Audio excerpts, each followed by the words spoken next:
Dominique Destrée est avec nous donc pour parler d'un livre sur les Templiers, un roman historique, ça s'appelle tout simplement Secrète Alliance. Hein. Pourquoi Secrète Alliance et pas Alliance Secrète ? Parce que d'une part, au niveau de la musicalité des mots, je trouve que Secrète Alliance, ça sonne mieux. Et puis, ça a un petit côté médiéval, puisque le roman se passe au Moyen-Âge. Il y a certaines formulations qui sont plus sympas. Roman historique qui commence une semaine avant l'arrestation des Templiers pour hérésie. Alors, on précise quand même que les Cathares avaient eu leur lot et subi le même sort quelques années avant. On peut resituer un peu cette période rapidement ? Le livre commence, il y a une forme de prologue, un prologue, où un jeune garçon contemple le bûcher de Montségur, avec le bûcher encore fumant, où là, près de 300 Cathares ont refusé d'abjurer leur foi pour mourir, en tant que, parce que l'Église appelle les parfaits, mais les bons chrétiens. Et donc, ça se passe en 1247 de mémoire. Et le roman lui-même débute au 2e chapitre, donc en 1307, donc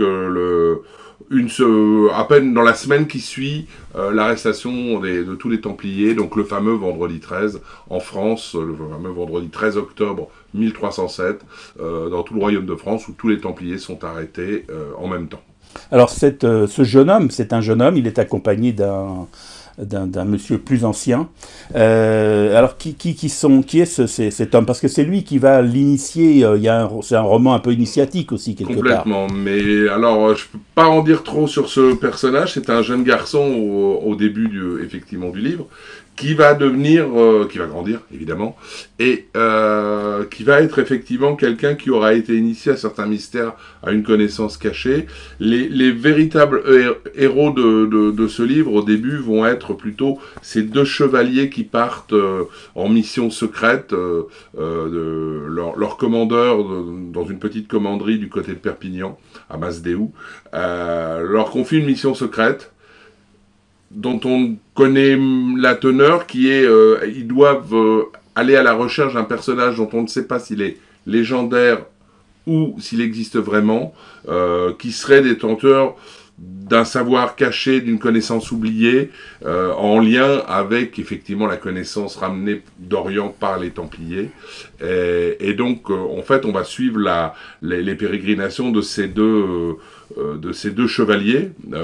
On peut les nommer, hein, les deux chevaliers peut-être. Oui, qui sont Bran de Cardiff et Foulques de Harcourt. Évidemment, dès le début du roman, ils vont rencontrer notamment plusieurs personnes, notamment un jeune garçon qui s'appelle Thibaut, qui semble être un personnage assez énigmatique également, et sa mère, qui est une guérisseuse, considérée pour l'époque comme une sorcière. Alors Foulques et Bran, ils ont roulé leur bosse ensemble depuis longtemps. Ce sont des moines soldats. Des moines soldats, oui. Faut pas jamais perdre de vue que les Templiers, c'était un ordre qui a été créé pour protéger les pèlerins sur la route des royaumes chrétiens d'Orient. Donc on est en 1307, Philippe le Bel est ruiné.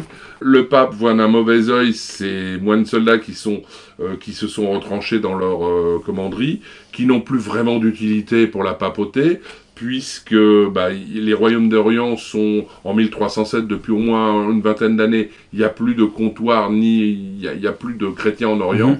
Salahuddin a repris la Terre Sainte, et donc les chevaliers ne sont plus d'aucune utilité aux yeux du pape. Donc le pape, lui, pour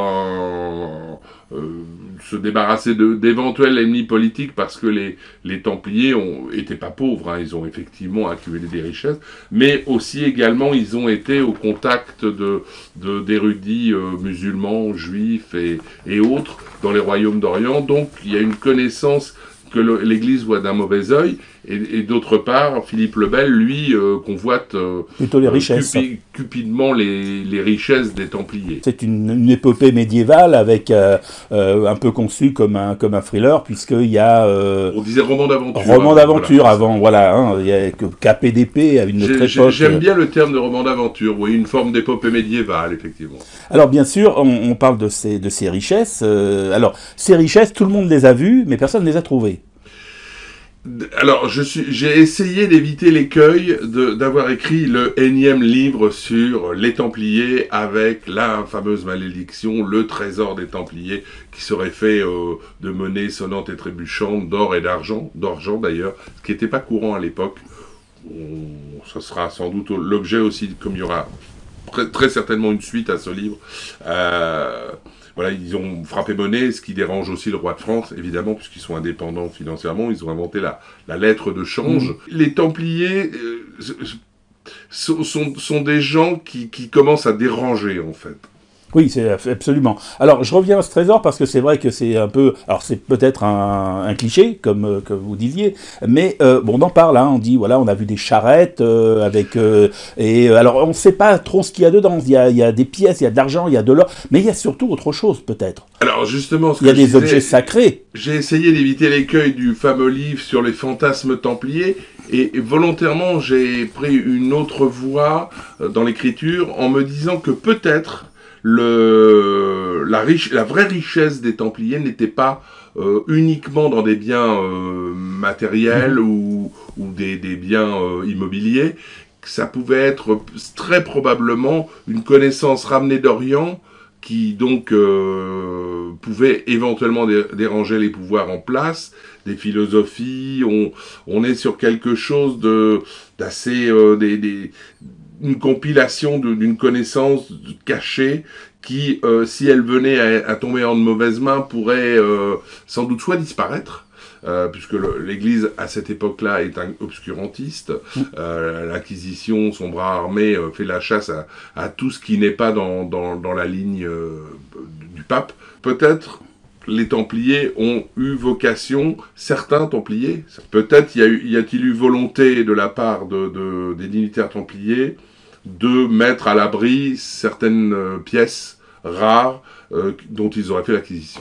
Derrière tout ça, il y a un document que, là on ne va pas le dévoiler, mais il y a quelque chose, il y a vraiment une sorte de Graal, pour employer ce mot adéquat, si je puis dire, qui est recherché par nos héros. Disons que, effectivement, sans rien dévoiler, qui dit Templier dit forcément base alchimique, ne serait-ce que par les trois couleurs. Rouge, blanc, noir, les trois couleurs templières. Je commence à maîtriser un petit peu les bases de l'alchimie et je me suis amusé à teinter ce roman initiatique, des bases de l'alchimie, teinté d'ésotérisme et de secrets éventuellement cachés, mais au travers d'œuvres ramenées donc de l'Antiquité, sauvées depuis l'Antiquité, en sachant que il y a plusieurs niveaux de lecture, donc à ce livre, on peut le prendre comme un thriller historique original, mais on peut aussi voir peut-être, j'ai la prétention d'y avoir mis dedans, par exemple, toutes les bases de l'alchimie pour qui sait s'y intéresse tout simplement et qui sait décrypter, j'en veux pour preuve, aucun des noms que j'utilise dans ce livre, jusqu'au nom du chien, aucun des noms n'est choisi au hasard. Voilà, j'en dirai pas plus. Soit ce sont des anagrammes, soit ce sont des noms qui véhiculent des concepts ou qui font allusion à des choses. Il y a aussi un rapport très fort avec, évidemment, la religion et le Christ. Bien sûr.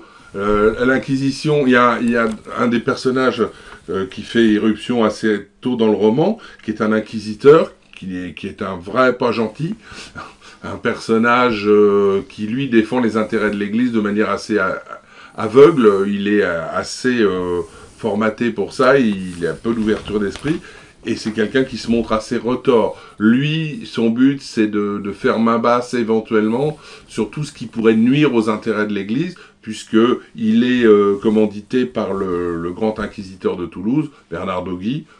Un petit clin d'œil à Umberto Eco dans Le Nom de la Rose, mais Bernardo Gui, qui a été, à l'époque où se déroule ce roman, il vient juste d'être nommé grand inquisiteur de Toulouse.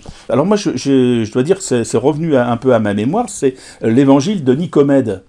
Alors, je fais allusion à plein de documents qui existent, dont on sait qu'ils ont, ou qui existent ou dont on sait qu'ils ont existé, mais qui n'ont pas été retenus. Il faut savoir évidemment que les 4 évangiles du Nouveau Testament, beaucoup de gens le savent évidemment, ça a été choisi.